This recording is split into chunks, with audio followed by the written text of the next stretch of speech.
জাতিসংঘের নিরাপত্তা পরিষদের আল কায়দা ও আইএস সংক্রান্ত মনিটরিং টিমের ৩৮তম প্রতিবেদনে বলা হয়েছে, আল কায়দার ভারতীয় উপমহাদেশীয় শাখা বড় বড় ইউনিটের বদলে ছোট এবং বিক্ষিপ্ত সেলের মাধ্যমে নেটওয়ার্ক বিস্তারের চেষ্টা করছে এবং বাংলাদেশকে ব্যবহার করে সেখানে সেল বা ঘাঁটি গাড়ার চেষ্টা চালানোর বিষয়ে উদ্বেগ প্রকাশ করা হয়েছে। প্রতিবেদনে ২০২৫ সালের নভেম্বরে দিল্লির লালকেল্লার সামনের বিস্ফোরণটির জন্য আনুষ্ঠানিকভাবে একিউআইএসকে দায়ী করা হয়েছে। ওই অঞ্চলে নিরাপত্তা নিয়ে কাজ করা জাতিসংঘের বিশেষজ্ঞ দল জানিয়েছে যে একিউআইএস বাংলাদেশকে কাজে লাগিয়ে তাদের অপারেশনাল সেল বা ঘাঁটি প্রতিষ্ঠার চেষ্টা করছে, যা নিয়ে গভীর উদ্বেগ রয়েছে। এখন প্রশ্ন হলো, বাংলাদেশে আল কায়দাকে কারা আশ্রয় প্রশ্রয় দিচ্ছে এবং কেন?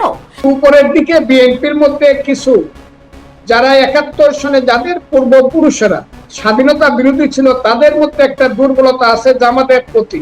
হ্যাঁ, মুক্তিযুদ্ধ চাই, জঙ্গিবাদও অসুবিধা নাই, এই ধরনের মনোবৃত্তি নিয়ে কিন্তু এদেরকে থামানো যাবে না এবং বাংলাদেশের সঠিক রাজনীতি দেশে হবে না, বাংলাদেশও নাও থাকতে পারে।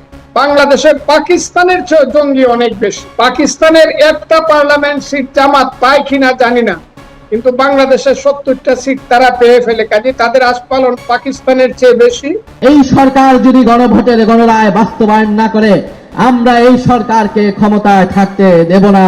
এগুলো কিন্তু সরকারকে বার্তা দেওয়া হচ্ছে যে বেশি যায় লাভ নাই। আস্তে আস্তে কেন এবং কাদের সাহসে তারেক রহমানকে হুমকি দিচ্ছে জামাত সহ এনসিপি নেতারা?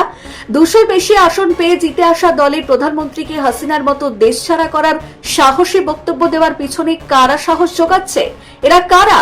যারা ৭১কে ছোট করতে চায়, যারা আগে বলতো যে আওয়ামী লীগ মুক্তিযুদ্ধকে নিয়ে ব্যবসা করে, মুক্তিযুদ্ধকে তাদের বাপের সম্পত্তি মনে করেছে। কিন্তু আওয়ামী লীগ বিদায়ের পর তারা কি একবারও মুক্তিযুদ্ধের চেতনাকে ধারণ করেছে, চেষ্টা করেছে মুক্তিযুদ্ধকে সম্মান করার? তাহলে মুক্তিযুদ্ধের ভাস্কর্য ভেঙে জুলাই জাদুঘর তৈরি হতো না। যদিও এমন এক সময় আসবে যখন না থাকবে জুলাই, না থাকবে জুলাই জাদুঘর। অর্থাৎ জাদুঘরটা এটা সার্বজনীন না এবং সার্বজনীন ভাবে মানুষ এটাকে স্বীকারও করে না। জুলাই জাদুঘর কতদিন, কিভাবে, কতটুকু মানুষ গ্রহণ করবে না করবে, ইতিহাস সেটা বলবে, একটু অপেক্ষা করতে হবে। জামাত নেতা শফিকুরের সংসদে বক্তব্য এবং সংসদের বাইরে ভয়ঙ্কর সাম্প্রদায়িক উস্কানি, অর্থাৎ তিনি হলেন দুমুখ সাপের মতো। তাকে কি চিনতে পারছে তারেক রহমান? কারা চাইছে তারেক রহমান কোনোভাবেই ভারতের দিকে না ঝুঁকে এমন একটি সংকটের মুখে পড়ে যাক, সেখান থেকে তিনি আর রাজনীতি এবং কূটনীতির প্ল্যাটফর্মে ফিরতে না পারেন? মানে আমেরিকার সঙ্গে চুক্তি হয়ে গেছে ইউনূসের আমলে, আর এখন খলিলুর তাকে চীনের পথে নিয়ে যাচ্ছেন।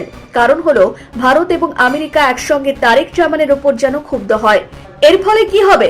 চীন বাংলাদেশের পক্ষ থেকে সরে যাওয়ার আগেই আমেরিকা এবং ভারত কোনো ব্যবস্থা নিতে চাইলে জামায়াতেরা আল কায়দা, আইসিস এর মতো শক্তিশালী সাহায্য নেবে। সে কারণে বিভিন্ন সন্ত্রাসী মদত দেওয়া দেশগুলির সঙ্গে গোপন আঁতাত তৈরি করেছে জামাত এবং এনসিপি নেতারা।